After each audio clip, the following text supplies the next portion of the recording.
এই চ্যানেলটি কোনো হিংসাত্মক, ক্ষতিকারক বা অবৈধ কার্যকলাপ প্রচার করে না। এই চ্যানেলের সমস্ত তথ্য শুধুমাত্র শিক্ষামূলক উদ্দেশ্যে পরিবেশিত। বিশ্ব রাজনীতির মানচিত্রে এক নতুন দিক চক্রবাল তৈরি হচ্ছে। পূর্ব ও পশ্চিমের সংঘাত, চীন রাশিয়ার উত্থান আর ভারতের কূটনৈতিক চালচিত্র, সবকিছুর মাঝখানে উঠে আসছে এক নাম, সাংহাই কোঅপারেশন অর্গানাইজেশন বা এসসিও। এই সম্মেলনকে ঘিরে এখন তোলপাড় গোটা বিশ্ব, কেননা এখানে একসঙ্গে বসছে ভারত, চীন, রাশিয়া, পাকিস্তান, যারা একদিকে প্রতিদ্বন্দ্বী আবার অন্যদিকে সহযোগী। প্রশ্ন উঠছে, এই এসসিও আসলে কি? কেন এটি ব্রিক্সের মতো শক্তিশালী গোষ্ঠীর জন্য এত গুরুত্বপূর্ণ? ভারত কেন এত আগ্রহ নিয়ে অংশ নিচ্ছে? আর কেন আমেরিকা এই ঘটনাকে দেখে বিভ্রান্ত হয়ে পড়ছে? উত্তর লুকিয়ে আছে আন্তর্জাতিক কূটনীতির সূক্ষ্ম অঙ্কের ভেতরে। আজকের ভিডিওতে আমরা জানব সেই অঙ্কের প্রতিটি গোপন সমীকরণ। ভিডিওটি শেষ পর্যন্ত দেখুন। ভিডিও শেষে আপনার জন্য থাকছে ছোট্ট একটি কুইজ, যার উত্তর আপনাকে কমেন্টের মাধ্যমে জানাতে হবে। আর ভিডিওটি ইনফরমেটিভ লাগলে লাইক করুন, কমেন্ট করুন, শেয়ার করুন এবং আমাদের চ্যানেল সমৃদ্ধ বাংলা সাবস্ক্রাইব করুন এবং প্রেস করে দিন বেল আইকন, যাতে আমাদের পরবর্তী ভিডিওগুলো আপনার কাছে পৌঁছে যায় সবার আগে। 1996 সালের সাংহাই, তখন সোভিয়েত ইউনিয়নের ভাঙনের পর নতুন ভূরাজনৈতিক বাস্তবতার জন্ম হয়েছে। চীন ও রাশিয়ার সীমানায় উত্তেজনা, মধ্য এশিয়ার দেশগুলির অনিশ্চিত ভবিষ্যৎ আর বৈশ্বিক শক্তির পালাবদলের ভেতরে জন্ম নেয় এক নতুন উদ্যোগ, সাংহাই 5। এই জোটে ছিল রাশিয়া, চীন, কাজাখস্তান, কিরগিজস্তান আর তাজিকিস্তান। মূল লক্ষ্য ছিল সীমান্ত বিরোধ মেটানো, সেনা মোতায়েন কমানো আর পারস্পরিক আস্থা তৈরি করা। কিন্তু ইতিহাস এখানেই থেমে থাকেনি। মাত্র 5 বছরের মধ্যেই 2001 সালে উজবেকিস্তান যোগ দেয় আর এই ছোট্ট উদ্যোগ নতুন রূপ নেয়, সাংহাই কোঅপারেশন অর্গানাইজেশন বা এসসিও। আজকের দিনে এসসিওকে বলা হয় বিশ্বের অন্যতম শক্তিধর আঞ্চলিক জোট। এর আওতায় রয়েছে চীন, Russia, Bharat, Pakistan, Kazakhstan, Kyrgyzstan, Tajikistan, Uzbekistan এবং সম্প্রতি পূর্ণ সদস্য হওয়া ইরান। এই জোট শুধু সংখ্যার দিক থেকেই নয়, প্রভাবের দিক থেকেও অভাবনীয় শক্তিশালী, কারণ এই সংগঠনই বিশ্বের প্রায় 40% জনসংখ্যাকে একত্রিত করছে। অর্থনীতির দিকে তাকালে দেখা যায় বৈশ্বিক জিডিপির প্রায় 1/5 তৈরি হচ্ছে এসসিও দেশগুলির দ্বারা। ভূখণ্ডের হিসেবে বিশ্ব মানচিত্রের 22% ভূমি এই সদস্য দেশগুলোর অধীনে। অর্থাৎ এক কথায় বলা যায়, এটা শুধু আঞ্চলিক সহযোগিতা নয়, বরং পৃথিবীর ক্ষমতার ভারসাম্যে এক বিশাল ওজন তৈরি করছে। কিন্তু প্রশ্ন হলো, এই সংগঠন আসলে কি করতে চায়? ন্যাটোর মতো কি এটি শুধুই সামরিক জোট? উত্তরটা অনেক জটিল। এসসিও সামরিক জোট নয়, বরং রাজনৈতিক, অর্থনৈতিক ও নিরাপত্তা সহযোগিতার এক বহুপাক্ষিক মঞ্চ। এর মূল উদ্দেশ্য হল দেশগুলোর মধ্যে আস্থা তৈরি, বাণিজ্য ও বিনিয়োগ বাড়ানো, জ্বালানি সহযোগিতা গড়ে তোলা, পরিবহন ও যোগাযোগ উন্নত করা, সন্ত্রাসবাদ ও মাদক পাচারের বিরুদ্ধে একসঙ্গে লড়াই করা এবং সর্বোপরি আঞ্চলিক স্থিতিশীলতা নিশ্চিত করা। এখানেই রয়েছে সাংহাই স্পিরিট। এর আসল অর্থ পারস্পরিক আস্থা, সমান সুযোগ, সাংস্কৃতিক বৈচিত্র্যের প্রতি সম্মান এবং অভিন্ন উন্নয়নের লক্ষ্যে একত্রিত হওয়া। এমন এক জোটের গুরুত্ব যে কতটা, তা বোঝা যায় এর বিস্তৃত ভৌগোলিক পরিধি ও কৌশলগত অবস্থান থেকে। মধ্য এশিয়ার সম্পদশালী অঞ্চল, রাশিয়ার সামরিক ক্ষমতা, চীনের অর্থনৈতিক শক্তি, ভারতের ক্রমবর্ধমান বৈশ্বিক প্রভাব, সব মিলিয়ে এসসিও আসলে এক বহুমাত্রিক শক্তির কেন্দ্র। আর তাই এটিকে নিয়ে আজ এত আলোচনা, এত বিতর্ক।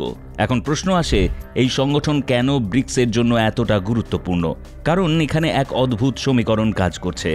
ব্রিক্স এবং এসসিও দুই সংগঠনেই রয়েছে রাশিয়া, চীন এবং ভারত।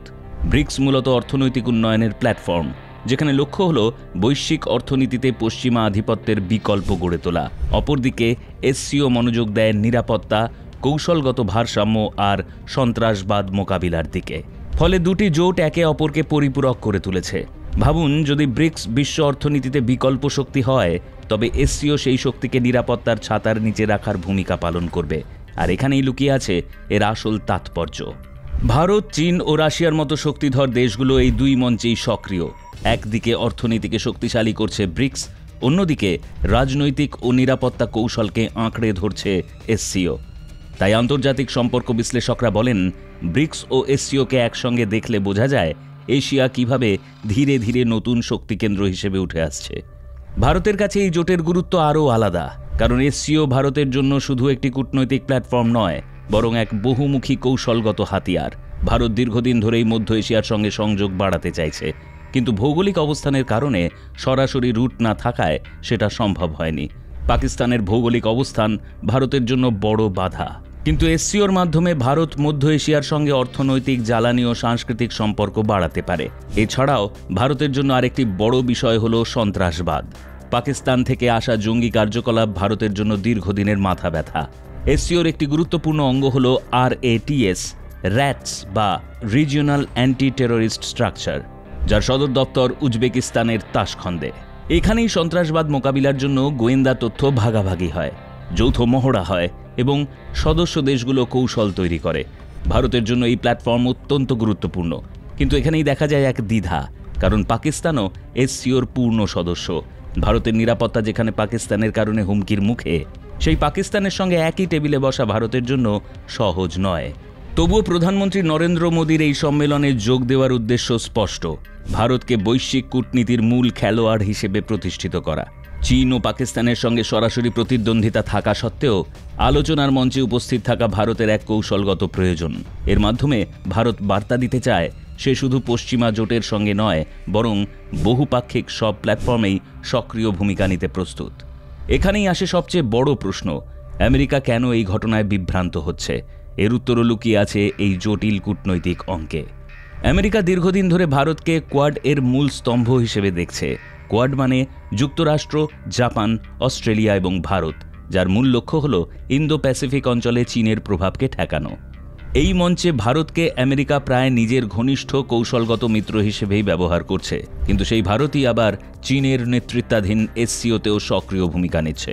ভাবুন তো, যে ভারত কোয়াডের মাধ্যমে চীনকে চ্যালেঞ্জ করছে, সেই ভারতই আবার এসসিওর বৈঠকে চীনের সঙ্গেই কাঁধে কাঁধ মিলিয়ে বসছে। এখানেই আমেরিকার জন্য দ্বিধা তৈরি হচ্ছে। মার্কিন নীতি নির্ধারকরা বুঝতে পারছেন না ভারত কি সত্যিই চীনের বিরোধিতা করছে, নাকি নিজের কূটনৈতিক ভারসাম্য বজায় রাখতে একসঙ্গে দুই খেলাই খেলছে। আসলে ভারতের এই নীতি এক ধরনের ব্যালেন্সিং অ্যাক্ট। একদিকে আমেরিকার সঙ্গে কৌশলগত সম্পর্ক মজবুত করা, অন্যদিকে চীন, রাশিয়ার মতো শক্তিধর দেশের সঙ্গে সম্পর্ক বজায় রাখা। ভারতের জন্য এই দ্বিমুখী কূটনীতি প্রয়োজনীয়, কারণ বিশ্ব রাজনীতিতে শুধু এক পক্ষ বেছে নিলে অন্য পক্ষের সমর্থন হারানোর ঝুঁকি থাকে। আর ভারত জানে ভবিষ্যতের শক্তির মানচিত্রে তাকে উভয় দিকেই প্রভাব রাখতে হবে। কিন্তু এই কৌশল কতটা সফল হবে? একদিকে অর্থনৈতিক লাভ, আঞ্চলিক স্থিতিশীলতা আর নিরাপত্তার সুযোগ, অন্যদিকে চীন ও পাকিস্তানের মতো প্রতিদ্বন্দ্বীদের সঙ্গে একই টেবিলে বসার ঝুঁকি। আর সেই ঝুঁকির ফলেই ভারতের কূটনৈতিক খেলা এতটা জটিল হয়ে উঠেছে। সবশেষে প্রশ্ন থেকে যায়, এসসিও ভারতের জন্য আশীর্বাদ নাকি একটা ফাঁদ? একদিকে এই সংগঠন ভারতের জন্য খুলে দিচ্ছে মধ্য এশিয়ার দরজা, জ্বালানি সহযোগিতা, আঞ্চলিক প্রভাব বিস্তারের পথ। অন্যদিকে চীন ও পাকিস্তানের সঙ্গে সরাসরি প্রতিদ্বন্দ্বিতার কারণে এখানে প্রতিটি পদক্ষেপ ঝুঁকিপূর্ণ। আমেরিকা বিভ্রান্ত, চীন সতর্ক, রাশিয়া কৌশলী, আর ভারত ভারসাম্যের দড়ি টানাটানিতে ব্যস্ত। এখন দেখার বিষয়, ভারত কতটা দক্ষতায় এই সূক্ষ্ম কূটনৈতিক অঙ্ক মেলাতে পারে। যদি সফল হয়, তবে এসসিও ভারতের জন্য হবে এক সোনালী সুযোগ। কিন্তু যদি ব্যর্থ হয়, তবে এটি হয়ে উঠতে পারে এক বিপজ্জনক দ্বন্দ্বের মঞ্চ। আপনার মতামত আমাদের কমেন্টে জানান। এবার রয়েছে আপনার জন্য ছোট্ট একটি কুইজ, যার উত্তর আপনাকে কমেন্টের মাধ্যমে জানাতে হবে। আর ভিডিওটি ইনফরমেটিভ লাগলে লাইক করুন, কমেন্ট করুন, শেয়ার করুন এবং আমাদের চ্যানেল সমৃদ্ধ বাংলা সাবস্ক্রাইব করুন এবং প্রেস করে দিন বেল আইকন, যাতে আমাদের পরবর্তী ভিডিওগুলো আপনার কাছে পৌঁছে যায় সবার আগে। এসসিওর উৎপত্তি কোন নাম দিয়ে হয়েছিল? A. Shanghai 5, B. Asian Cooperation Forum, C. Eurasian Peace Pact. এসসিওর সদর দফতর কোথায় অবস্থিত? A. Beijing, B. Moscow, C. Tashkent. America কেন ভারতের এসসিও অংশগ্রহণ নিয়ে বিভ্রান্ত? এ. ভারত একই সঙ্গে কোয়াড ও এসসিওতে সক্রিয়, বি. ভারত চীনের সঙ্গে প্রতিরক্ষা চুক্তি করেছে, সি. ভারত রাশিয়াকে ছেড়ে মার্কিন জোটে যোগ দিয়েছে।